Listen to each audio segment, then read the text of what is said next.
So I had a question come in about, since we're inside all the time right now, and whether it's specifically for this health crisis or just in general being inside. Because I think, this speaks of most people, they go to their office and they work all day inside the office, whether it's a room or a cubicle or what have you. So right now they're in their house all day long, but quite often we are in a small space all the time. And you mentioned that there was a couple, I'm looking at the list of things, I forget which ones you said, but there are certain like antifungal, antimicrobial things. So just either specific to the corona crisis or just in general, do you have any herbs or essential oils that you would recommend for kind of health purposes being in a small or enclosed space?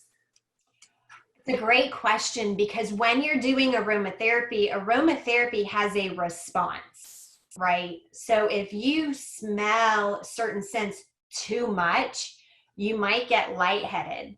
You might feel nauseous. You might feel different. It doesn't mean you're reacting to that. You're responding to it. If you take too much magnesium, I promise you'll be in the bathroom, right? Too much magnesium, it's a relaxant, it's a laxative. So if you take, 800 milligrams, maybe that's your threshold, you might be fine. But if you take 1,000, you might be in the bathroom. That's a response.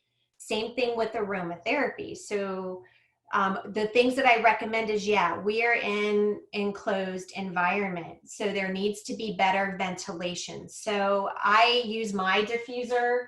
I'll unplug it and kind of bring it closer. So I have my diffuser, and then, there's water in there as the vessel, and you put your oils, and then that diffuses out.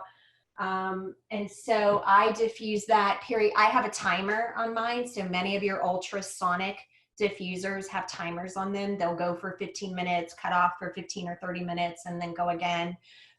Or you can do, 2-hour intervals.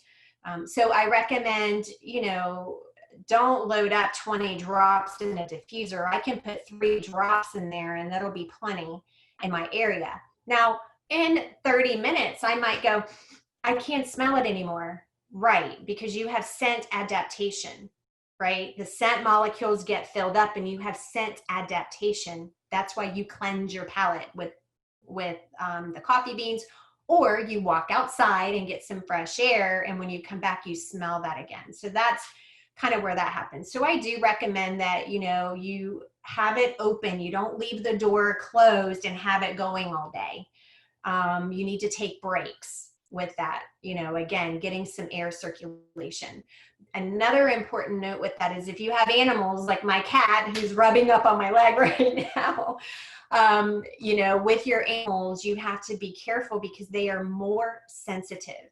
So when you breathe in your scents, you process it. Now, even though I said it doesn't go through the spinal cord or digestive tract, you still metabolize that, and it gets excreted through the kidneys. So for people with severe kidney issues, you would not want to use a lot of scent. You want to do very weak dilutions infrequently for that. For animals, particularly with cats, horses, dogs, and llamas, you would treat the same because of their physiology. So we just want to, whatever we would do for ourselves, we want to cut in half. But with cats, you want to cut that in half again, to like 1/4 of what we're doing. So that's something to keep in mind if you're diffusing with your animals around, because they can get over toxic. If they start panting or a lot of drool at the mouth or lethargic and can't get up, those are some signs of over toxicity. Need to get them hydrated, and whatnot. But for ourselves, we just ventilate the room. There's times when I do closed room sessions when I'm working on particular health issues. I'll have them diffuse a particular blend I've created for them for 30 minutes, 3 times a day. So, there's reasons for that. But in general, any of your herbaceous oils, camphoraceous oils, your citrus oils, any of those are going to be great to be diffusing right now. Herbally, we know vitamin C and zinc has been really important. And the interesting link with zinc is anytime there's anosmia, a loss of sense of smell, it usually is connected with a zinc deficiency. So that's something to keep in mind. And then I go back to my core. I'm always working from my core minerals. Minerals kind of create electricity in the body. So we need our minerals. We need to be taking our probiotics, and I like probiotics that are multi-strain, because our science shows us a multi-strain is much better. And there's certain strains that are better than others. Enzymes, because when we have germs and viruses and bacterias and anything like that, it has a shell around it. It's a skeleton or a shell around it that's made of protein. So there's two things that can resuscitate a dying cell, because when cells start dying off and oxidizing, it builds that hard protein shell. So we use that same philosophy. So your enzymes break that down, and your enzymes can get in there and resuscitate and oxygenate that area. So I like the enzymes, and then fats, because you have to have your good essential fatty acids. And I like the combination of omega-3, 6, and 9s to really combust any toxins that are going on. Because what we're trying to do is two things. We're trying to have our immune system defend anything that's coming in, but if it does get in, we need to tackle it. So you got to have defenders and you got to have tacklers. And so your defenders are going to be those core, that I talked about. And then we can bring in the tacklers, your antivirals, dandelion, is a good one, licorice root, things that support the adrenals as well.